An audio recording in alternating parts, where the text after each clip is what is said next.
Alors comme ça, mon cher Loïc, on a manifesté avec Monsieur Guérard.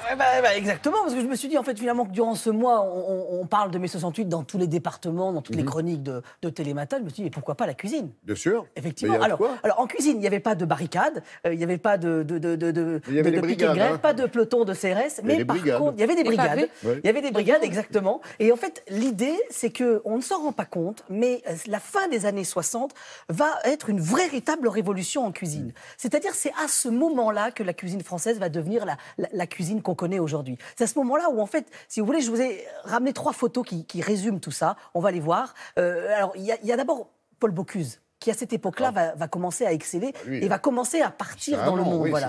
Et c'est ça qui est assez magique, c'est qu'il va prendre l'avion.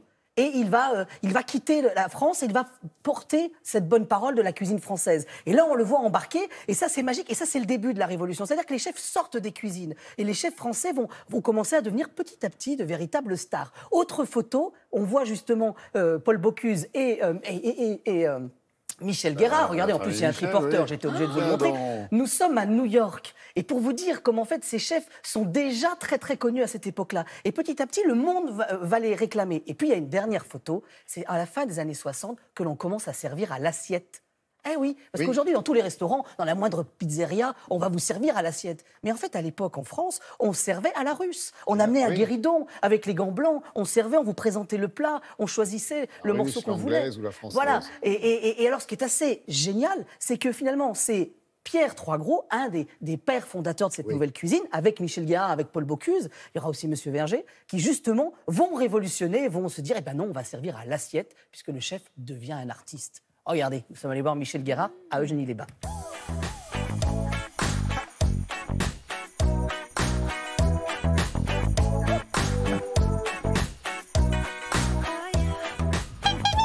Ah, Michel! Loïc, quel bonheur de vous accueillir à nouveau. Alors là, je peux vous dire que le triporteur est content de revenir vous voir. Parce que, vous savez, on est venu vous voir la première année où j'étais aux commandes de l'engin. Oui, je m'en souviens. Voilà. Mais il me semble qu'il s'est passé quelque chose avec ce triporteur. On a refait la peinture pour venir vous voir, quand même. Voilà, il me semblait bien qu'il était plus fringant. On a même mis des freins à disque. Ah oui, parce qu'on s'est dit que peut-être si vous vouliez un petit peu faire de vélo, il fallait... pas non. Propulsion Michel Guérard. C'est pas mal ça. Oui. C'est un bon slogan pour un triporteur. Allez hop, en route. Alors faudrait prendre à gauche là. À gauche. On veut arriver là-bas, oui. Michel, on vous a préparé quelques petites surprises avec quelques photos. Alors je vous en montre une première. Oui. Qu'est-ce que ça vous évoque celle-ci? Ça m'évoque New York. New York? New York au début des années 70. Paul Bocuse et Roger Verger. C'est une des révolutions de la cuisine à ce moment-là, c'est que le chef voyage. Pourquoi on a voyagé? Parce que New York nous appelait et avait envie de connaître ce qu'était cette nouvelle cuisine française. On peut employer le mot révolution parce qu'à quelques cuisiniers, on s'est un peu révolté avec gentillesse, mais révolté par rapport au canon de l'époque qui était de faire strictement la cuisine d'Escoffier. On ne pouvait rien changer avant. On ne pouvait pas y mettre notre grain de sel. Il n'y avait pas d'interprétation, de conjugaison. Aucune. Et donc, à quelques-uns, on a fait un pied de nez et on s'est amusé à créer une nouvelle recette qui pouvait paraître un peu déplacée aux yeux de certains, en particulier de vieux cuisiniers. Autre photo. Là, on vous voit dresser une assiette. Ça, c'est une révolution. Alors ça, c'est drôle, oui. Alors ça, c'est les Trois Gros qui ont amené ça. J'avais mon petit restaurant à Asnières et je trouvais que dresser à l'assiette, c'était pratique parce que les gens étaient serrés comme ça. On ne pouvait pas faire de travail en salle. Je suis allé à Roanne. Monsieur Trois Gros, je viens vous demander la permission de dresser mes plats à l'assiette. Parce qu'il n'y avait que lui. Oui, et franchement, je n'aurais pas voulu lui faire ça dans le dos.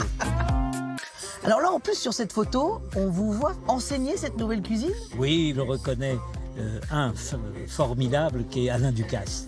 Et là, c'est Alain Ducasse? Oui, bien sûr. Alors, celle-ci? Oh là là, c'est dans un gymnase, là.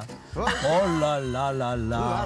Est-ce que les chefs de 1920, 1940, 1950 auraient fait des choses comme ça? Je ne crois pas. Il y avait un côté irrévérencieux ou pas? Un petit peu, mais c'était le côté taquin. Ça veut dire que finalement, les chefs peuvent impulser des révolutions aussi, en douceur, toujours en douceur, mais elles sont toujours de bon goût. Merci Michel Guérard. Merci Loïc. Voilà, et c'est vrai que finalement, il y a une véritable révolution. Et juste pour vous donner un exemple, je vous cite 2 événements qui se passent ce week-end. Le premier, il est à Saint-Brieuc. Regardez, c'est à Saint-Brieuc, c'est des concerts et de la cuisine s'appelle Rock and Talk. Voilà. Bon, et typiquement, s'il n'y avait pas eu cette révolution des années 60, il n'y aurait pas ce côté décomplexé où sur une scène de rock, on va mettre des groupes et des chefs. Et puis un autre événement, ça s'appelle Test of Paris. C'est au Grand Palais. Est-ce que vous imaginez le Grand Palais qui avait été prévu pour ces expositions universelles? Oui. Eh bien, aujourd'hui, il y a des chefs qui vont venir se produire et des milliers de gens qui vont venir payer pour venir les voir, assister à tout ça. Donc voilà, la révolution, elle continue. Et on peut remercier Pierre Troisgros, Pierre Troisgros, Michel Guérard et Paul Bocuse. Voilà, et Monsieur Verger aussi. Merci Loïc, allez, du ballet. Tout de suite, journal et la météo, vous restez avec nous, évidemment. À tout de suite.